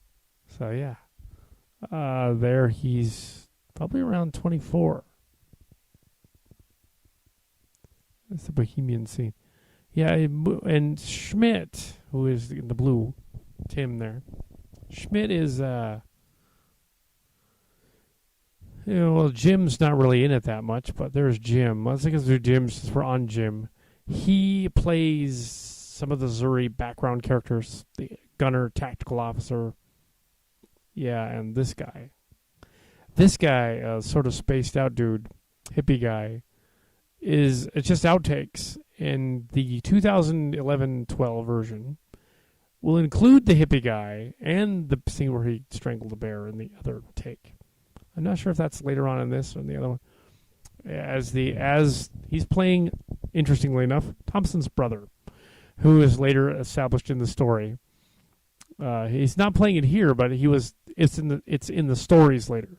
So it's kind of fun to throw him back into the story and. During the part where Schmidt is interrogating Thompson, he's reflecting back on his brother who is Azuri. We cut back to Jim torturing the teddy bear, and it just fits so well. It's hilarious. It's like, okay, Jim is my like alien brother or something, which I think is really awesome. So he actually has more scenes than he did in the original, which is cool. Yeah, but not more scenes than he does in this outtakes thing. As for Schmidt's supposed to be like Clark's foil, Clark's underling, and Clark's number one. We wanted to keep the name Captain out of the story because we didn't want to confuse with Star Trek. But by making him the commander or the colonel, it's kind of like Battlestar Galactica, which is weird. Which they screwed up the ranks on that show anyway. The irony being they just didn't know any better. They were making the 80s Galactica. And then years later in the 2000s when they made the 90s Galactica, they just kept the screwed up ranks. They should have asked somebody like who was producing the original one. They would have said, no, we just didn't know that the ranks were like that. Like that Admiral didn't really come before Commander or after or something. It comes after Commander. Yeah, they screwed that up. They should have just left it. But anyway, mostly me, really strive for trying to make our Star Trek parody, which this clearly was, not appear like a Star Trek parody, and not be. It's inspired by Star Trek. If anything, Distant Destinies is inspired by Robotech, a little bit of Star Wars, a little bit of the battle episodes of Star Trek, some of the movies. It's more of a battle drama thing, but with some funny elements. Starcrackers is clearly, if you know, Star Trek is like Wagon Train. This is clearly like that, or like Bonanza or something like that. There's a space cops out there on the deputies out on the range, frontier justice type of thing. Yeah, it's basically Gunsmoke or something. And then, like, I took it even further with Kimchi in the 2005 version. I had her wearing what looks like a nun's habit crossed with a veil. I had her wearing the whole thing, just for, just to prove that, like, maybe these guys are just in the future and they don't know what that was anymore, which is kind of an interesting idea. It's like, and it was addressed in the Starcrackers went on and became storybooks, and there were storybooks, whole seasons of them, mini seasons of them. Like Distant Destinies had like 7 or 8 seasons. Starcrackers had 5, and then there's Prospectors, and it was we did several years of the storybooks afterward, and we established through the course of the series that these Earth colonies, when they went out into space, similar to Joss Whedon and Firefly, oddly enough. Yeah. We were way before Firefly. And we went out into space and with these rebel guys and whatever. And we figured that these colonies get started on these other planets and they don't take any of the dogma and rituals of Earth. They just copy them. So Kimchi could have a burnous on her head and have no idea that it's a burnous on her head, which is to take the naivete even further and say, like, these guys are out in space and in a very Roddenberry sort of way, they're just wearing the costumes, like they're cosplaying, like they have no idea what it means anymore. Or they think they do, but they don't. Like the concept being that, like, when you're on another planet and you've got your own environment Earth and doesn't history matter and all, anymore, right? it's like whatever you started Exactly. from, it's going to change because now you're in a new place and you're going to have your own history. So it's like, like Raxler might have a towel on his head for some completely other reason, or like he at least came out of the shower. So it's like there was never she any. Wasn't a Muslim. The only thing that we did that was kind of mean, and I kind of wish we hadn't have done it. It's not really in Starcrackers, but some of our other stuff. It was the 80s. There was a lot of gay caricaturing that went on. Yeah. Mostly in like Silly Trek. It doesn't show up so much in Starcrackers, but more or less. The thing was, at the time, a punchline could be, "That guy's gay," and then that was the joke. And it's just like, it's so dated now that it's so not funny. But and there's Star Trek fans that are gay that have made Star Trek stuff, and some of it's good, some of it's preachy, but some of it's good. Yeah, and it's like. And it's like, I think that it's like what Roddenberry said about when Patrick Stewart asked him, well, would people be bald in the future? Because Patrick Stewart was bald. And Roddenberry's answer, which was really cool, which should be the same kind of answer for that, is they just don't care about that. It doesn't bother them that he's bald in the future. There's no so they don't need that. So what it probably is in the future, even though Berman and Braga are extremely homophobic, I don't know gay people in Star Trek, even though they kept throwing in characters like Garrick and LaForge in the first season. How do you run Star Trek and you're closed-minded? It's like, okay, Roddenberry before him would have been all, they don't care in the future. Yeah, I mean, Roddenberry it would be like they would gone into, if Roddenberry had lived in the Deep Space Nine period, he would just say, they'd go to Quark's bar and there'd be a gay guy there, and he'd say, oh, how was your date last night? Yeah. And that would be it. And nobody on the show, not a single character would be like, oh my God, you're one of those, because it's the 24th century. They wouldn't Nobody cares. Which is why, like, transgender? Yeah, like Braga and Moore. And we weren't trying to be transgender.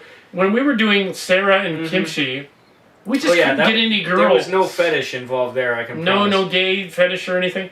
We just didn't have didn't have a girls. girl. We would have put a girl in it. We should have cast my sister Martha as Kimchi and the other girl. Would she have stuck with the project for 6 months, though? Probably she not. She probably would have run screaming. after because, I mean, it wasn't just the length of the project, but we were so incompetent. Yeah, she would have taken it over. But it would have been a good, She might have done a better job behind the camera than we did, actually. No, I've seen her behind. Her daughter takes over. She could probably act, though.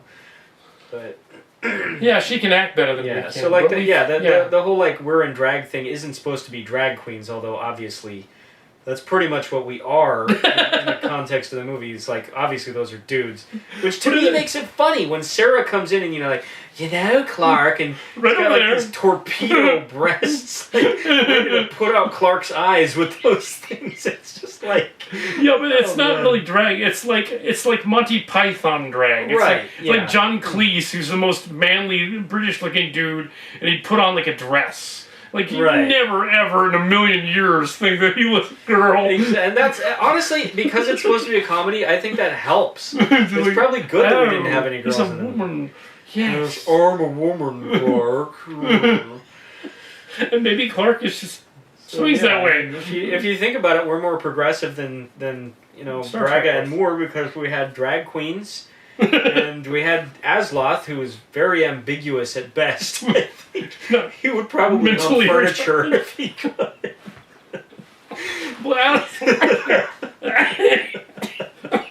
Azloth was supposed to be a dog. He pretty much was a dog. He was he looked like a person, but he was, for all intents and purposes, he was like a beagle or something.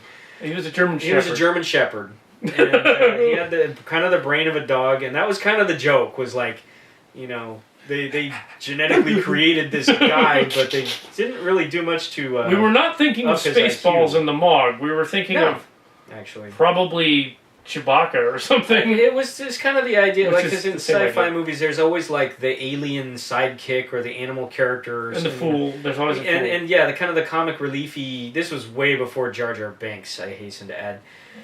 And that was kind of the idea, was he would be an element of complete random weirdness. And it's just like, of course he's a dog. Why wouldn't he be a dog? It's just awesome. So yeah, just Azloth was a really fun character to play, just because he was so off the wall with, like, he was the one character who was allowed to not. It's not that he didn't care what was going on. It's just he was seeing it like from this other dimension that he lives in. So, like so many Pine Hill kids were. Oh yeah, and good commentary on that. Actually, it was because that's where so much of these ideas came from. Sarah's basically Chris, and you were basically Henry. But yeah, even though. And oddly enough, Carrie. Remember, I did an early take of Carrie. We were out in that bar scene, and I started to play him like Henry. Oh when I first introduced him. He should have been played like Henry, actually. He should have been played by Henry. Henry should have come from Nebraska, where he moved. Well, he was already out of the state by then, wasn't he? But he should have been played like Henry, because I played Thompson just like Carrie. Because I didn't know how to act back then. But I did learn how. I did do some drama in church group things and choirs and set up for plays and things like that. So I did tech, and then I did drama, and I learned how to do that. And I've met some former Hollywood people along the way, and haven't got any connections, but because their connections are done. They have kids now. Yeah. But I met some creative cosplay and costuming people that say we're not cosplay, we wear costumes, and I met some other people, and stuff like that.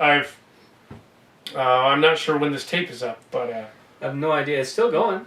But the Star Trek. During the run of Star Trek, they offered script submissions by fans.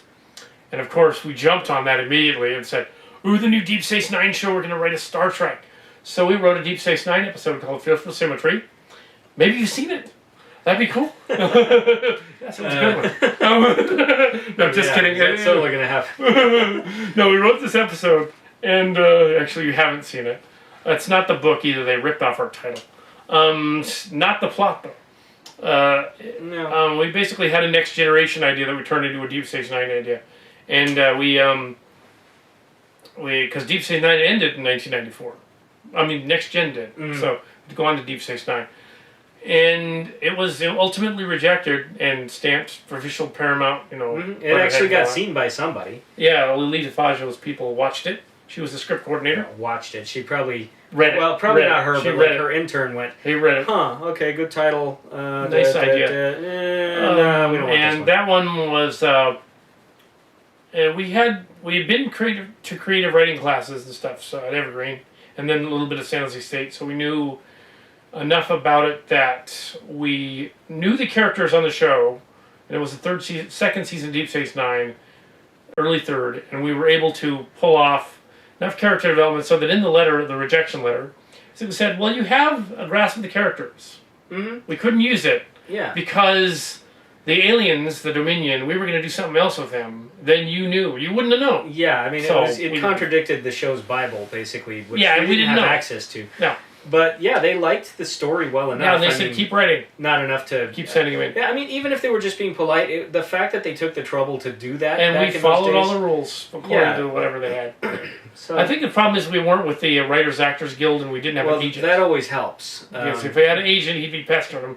Don't just send this after the show. Send it next week. Let's Yeah, let's but hear I back mean, from it's really such a But, gamble yeah. with something like that because I'm sure they got thousands of scripts, and Oh, they I'm did. sure some They of them got were thousands. very good but never got made. But most of them were very bad. Probably most of them. Most of them made sucked. ours look like Shakespeare. I'm sure they did. And most of them were probably really horrible, like Ensign Jones saves the ship. We wrote stuff like that. That said, there were some We wrote very, stuff very like good that. writers, and honestly, I think we're better now than we were back then. Oh yeah, So I've written a book, Distant Destiny. Yeah. But and I edited Randler's novel thing and all that. So before that, and we wrote another script a year or so later for Voyager, and we knew nothing about Voyager. It just started at this like bootleg show's Bible from the convention. From It probably the wasn't even convention. accurate. Yeah, it's probably a fan thing. that was written up. But I did that one too, and it was a Tuvok episode, and they rejected that too, but only because too many Tuvok episodes in the third season. We're sorry, and I thought that was a little odd. It's like they waited until 7 years later to send it back, but but it's like if all it was Tuvok episodes, put it in season 4, and they didn't have any. So Well, of course, Yeah. there's Or like, what, rewrite. 20 plus Yeah. episodes per season. The odds of getting selected are so Yeah, we did- minuscule anyway. yeah, and we didn't figure, this was a stack from the ground up to here, like 1,000 scripts, and they couldn't look through all of them in a year. Yeah, It'd be well, I'm impossible. sure they had an intern, but probably, like, Impossible. they most of the scripts probably never got past page 1, so it's, it would be a miracle Ours to have was, any Voyager was selected. the Arbiter. Yeah, that was a good one. Having an agent would help. We don't have one of Arbiter. those, but yeah. Yeah, well, I went to journalism school, and now I could become an agent, which is cool. Or an Actually, you can editor. become your own agent. I don't Yeah, think there's any rule agent against editor. that. Yeah. Ooh, that's what some of the Screen Actors Guild guys suggested. Just Mhm. become your own agent. Yeah, pay $50 for an agent license, and then write a cover letter saying, "Hey, there's I'm really this good." awesome guy." Don't say that you're the same guy. Just say, "I represent an author who's really, really good." Then they'd figure out it was a trick. You know what? Actually, I had a creative writing instructor use that trick to get his first book published, and he said it worked. Because apparently having an agent means Probably you have don't the go to same the guy. bottom of the slush pile. You go to the top. You're still not guaranteed to get selected, but you get Yeah. preferential order of reading. Yeah, the on-location self-journals were non-fiction, which means they're self-journals or diaries. Silly Trek was, of course, fiction and fiction based on Star Trek. Starcrackers was trying not to be Star Trek desperately and indirectly being Star Trek. There's even a throwaway gag that we did not film in this story that is now finally put in the 2011 version, and in which the whole crux of the story is that the humans and the Zuri eventually have to team up to get out of the sphere. Now, there was an early version of that.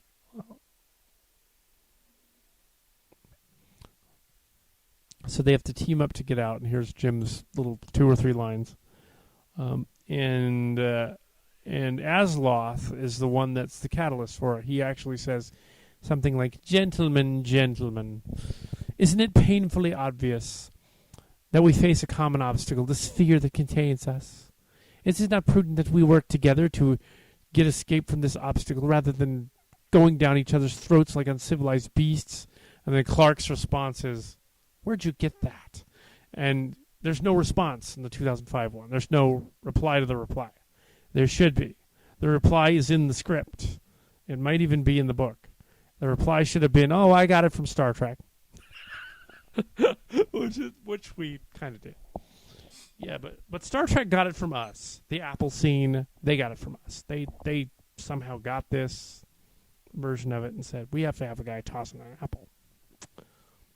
I mean, even the role-playing game, they got it from us. We've often maintained that we were a copy to Star Trek, and us were so closely related, which is why we're doing Star Trek Chimera now, the new Star Trek fanfic, which is going to blow everyone's mind. It's a fanfic action figure thing.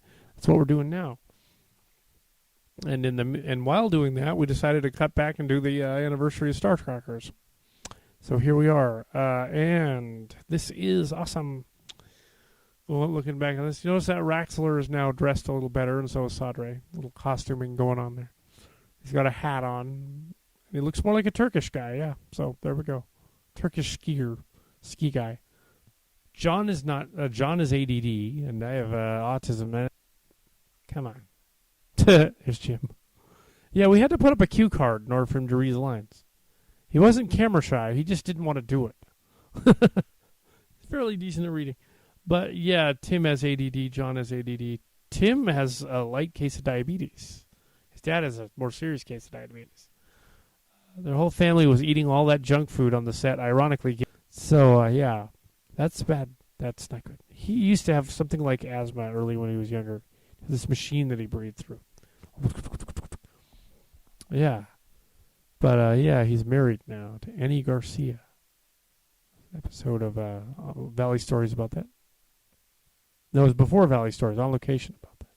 On Location, First Press. Yeah, that series. About the church. We were in that one briefly.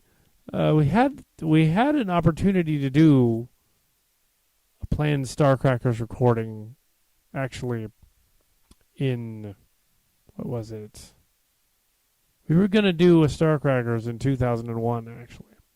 I ended up doing Transtech instead. Transtech 1, and then 1, 2, and 3. We did all those for 9 years. Transtech movies. Tim, who took one art class with me and had some weird art ideas, he ended up being not really being an artist, but I'm sort of an artist, so I took his ideas and I did all the sets for the weird Cybertronian sets and stuff, inspired of some of his material, so it's in there. So, and Tim was often visiting the set during the Transtech 9 years, messing around and transforming toys and stuff, and sometimes accidentally breaking them. So Tim was definitely involved in Transtech, and even in the ending of the Transtech series, which was completed in 2009, I believe. Early 2010, maybe? Yeah, what we got? Somewhere around there. I believe maybe it was 2000. Yeah. Yeah, it was 9-10 years. It was 2010. Yeah, it was finished not too long ago. Star Trek Chimera was our official Star Trek parody. It used to be Silly Trek. It was reinvented as Chimera. It was Star Trek Beats on Location for a while. It was reinvented as Chimera in 2005 as a storybook series. And we had the same cast that we had in Star Trek Beats on Location, which used the Star Trek names and the on location names as if they could meet in their respective universes. They would do time travel and come and visit us in contemporary times, which I thought was really strange. And yeah, so they would visit us, and it was just strange. It was like this fanfic. Not too unusual, though. There's a lot of fanfic out there that does that. It's Mary Sue type of stuff. But Chimera is not going to have any on location. Chimera is not going to use that. Anyway, in 2001, Chimera actually has one or two of the people from the drama groups at church and choir group that actually helped with the concept. And it's going to be cool. It's basically what this movie was trying to do. But it's not this movie. It's just what it was trying to do. Make itself its own pilot. It never took off as a TV series, obviously. It never got completed. Starcrackers was just 2 shots shy of a full deck. Never completed. 71 minute, 92 version. 2005, we finished it 13 years later. But there was still copyrighted song material in it and Batman music playing in the background and stuff like that over the other footage. The other making footage had just the 92 footage tacked on it, which is really cheap. There was a lot missing from it. The new version is finally finished. At last, after 20 years, you will see a version of the movie the way it was meant to be seen. And of course, the books will be out. Originally, about 10 years ago, there was a rudimentary plan to recast Starcrackers and reshoot it. The rudimentary plan was done around the time of the Starcrackers Prospectors that was in early production. And it was some missions and then Rebels and all of the other Starcrackers spin-offs. There were quite a few storybook spin-offs. I wrote a lot of those, most of them actually. John Yeager being advisor on all of them. And his Maelstrom series that he said was going to come out too at the same time. Starcrackers and be sort of a sister series, sort of his distant destinies, basically. He has yet to start that. He did a short story, which was impressive, a little short story, Twilight on the Sea of Bones. Nothing to do with the Twilight with the vampires. It was something else entirely. Somebody did think there was a connection, actually. Somebody at the Spartan Daily was at...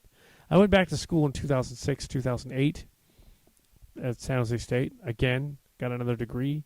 Had an English degree in 98, and now a journalism degree in 2008.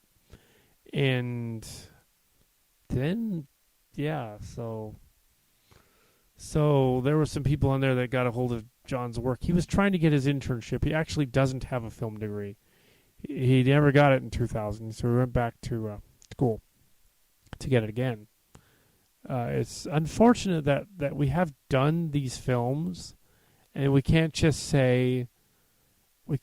tell the professor, well, he's worked for VSKATS for over 15 years, and he's worked on 3 movies, and he just completed Trans Tech, and that was 9 years. He doesn't need an internship. Give him a degree. But it doesn't work that way, because VSKATS is a nonprofit. It's not an official company, even though it has a YouTube channol now. And I can't say that. It won't work. It would be like fraud. It would be it wouldn't be true, for one thing. It would be like making something up that isn't there.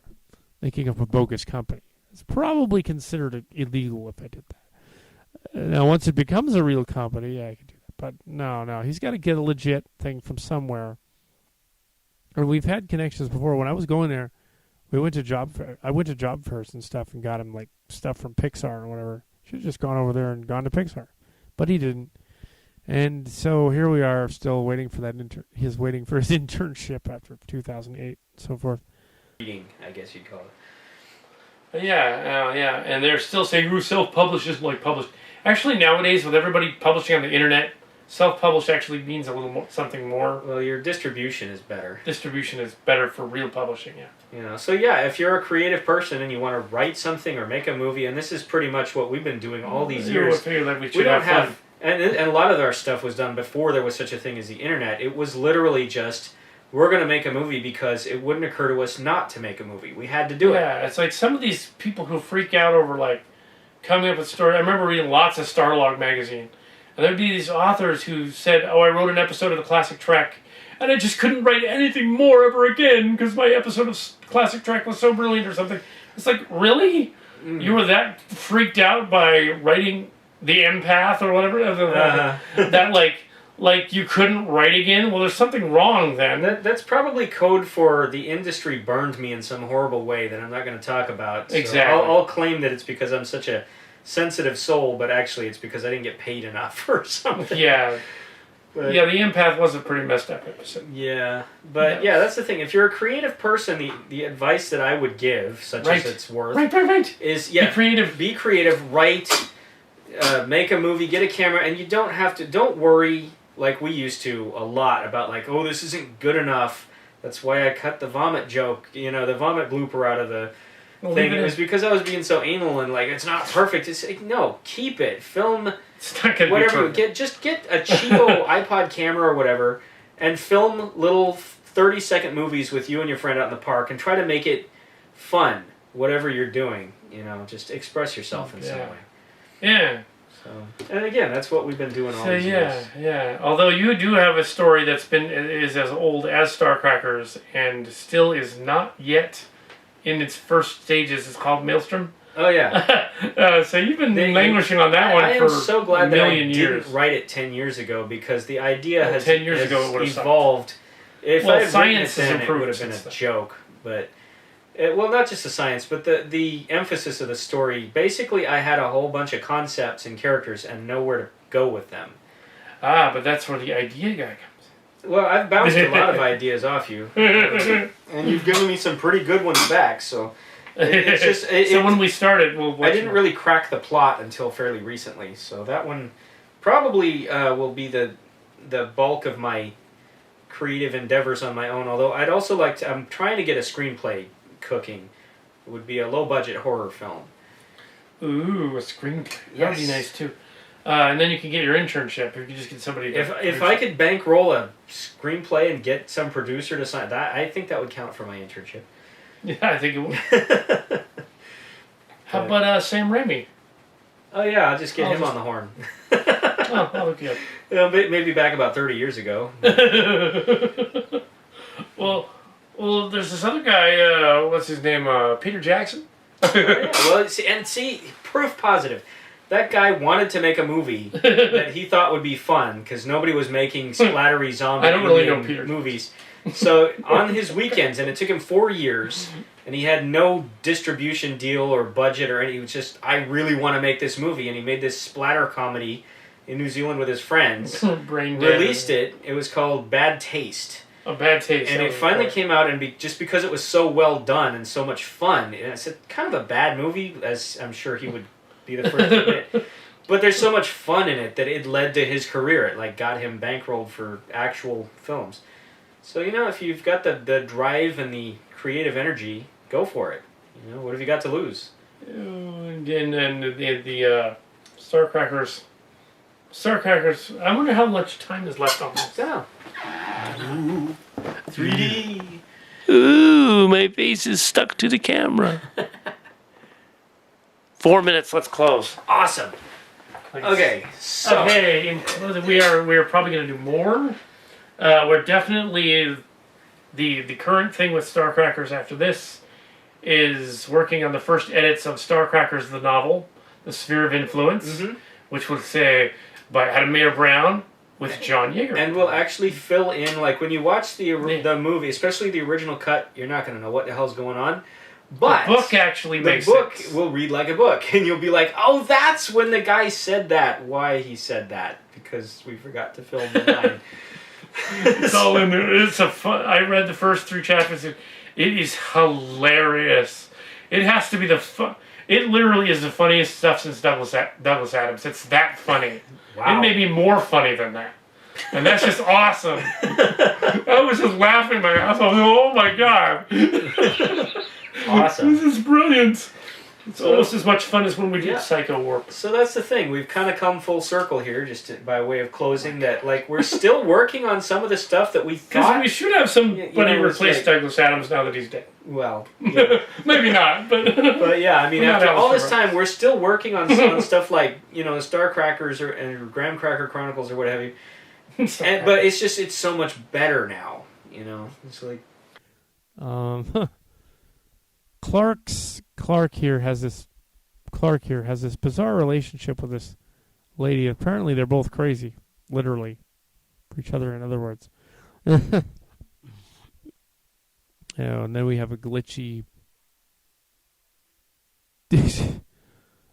Yes, we love to make references to horror movies that we'd seen on here. John Waters, and apparently The Cook, the Thief, His Wife, and Her Lover. I think that's what that's from. From the part where they had a relationship. A New Zeal. The Muse. Oh, there's Thompson. As I said before, Thompson is basically Jim. Playing Jim. Being hyper. Thompson is a part Zuri, I guess. He's supposed to be hostile, but I'm not playing him that way. Just aggressive, I guess. A little bit aggressive. More like hyper.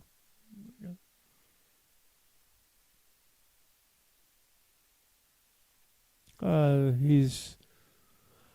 think it's funny that he's wearing what amounts to a Azloth shirt from the 90s. Who wore these shirts out? See, I do look like a little boy without a beard, don't I?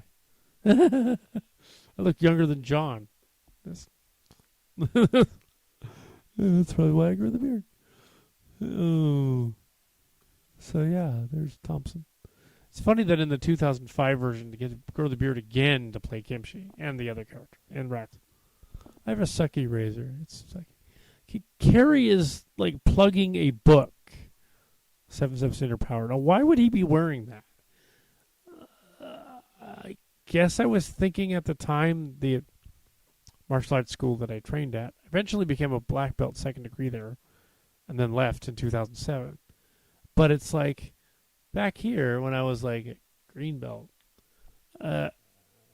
it just never occurred to me not to plug them by putting the Jung Swan headbands on or wearing the uniforms even. Or wearing a uniform. Sarah was wearing a uniform at one point.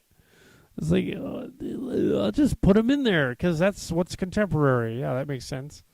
Now it doesn't make any sense.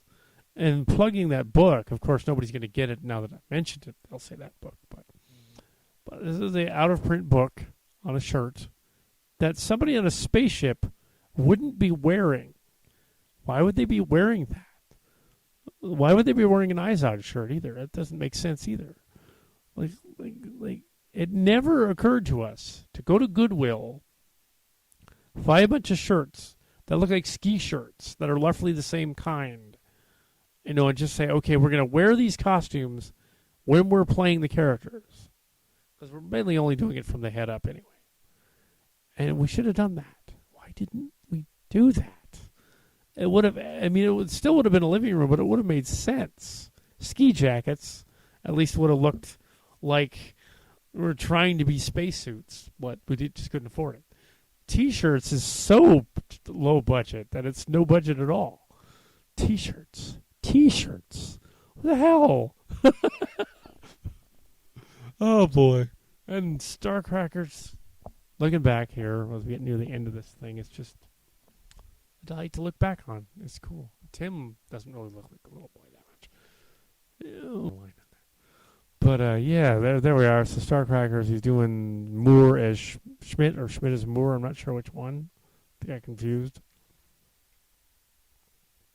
Carrie run over by a llama. A very rare scene in which I act against him, but not as Raxler there. This is as Thompson. That actually kind of worked. I think it helped when I cued his lines. Like I was all like, you should say this. And then he'd say it. Because of the ADD.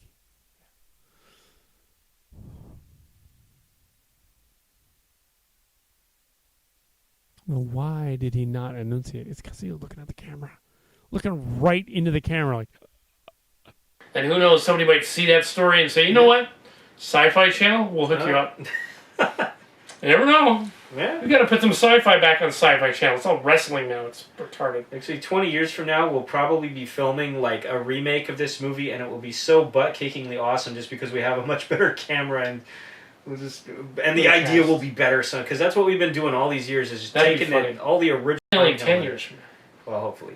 And we'll be like, we'll actually have a cast. Yeah. And we'll have the cast actually view the old movie. And we'll laugh at it through like we'll be filming this from on a set, a sound stage and everything. And we'll be like, oh my god, we were so bad. And we'll have like the girls and the guys, and they'll all be like, dude, no, it'd be funny as if we actually dressed up as the dudes, and then you dressed up as the guys. Yeah. Even if we get $1 million, $20 million budget and make another movie, we still got to be in drag in there. So exactly. It's a tradition. was probably a good note to go out on. Starcraft. Starcraft. 20 years. Anyway, those are pretty much it at this point. Thanks for watching. This has been fun. Going over this again. Pretty crazy. Crazy back in the daisy. We're just traveling circus.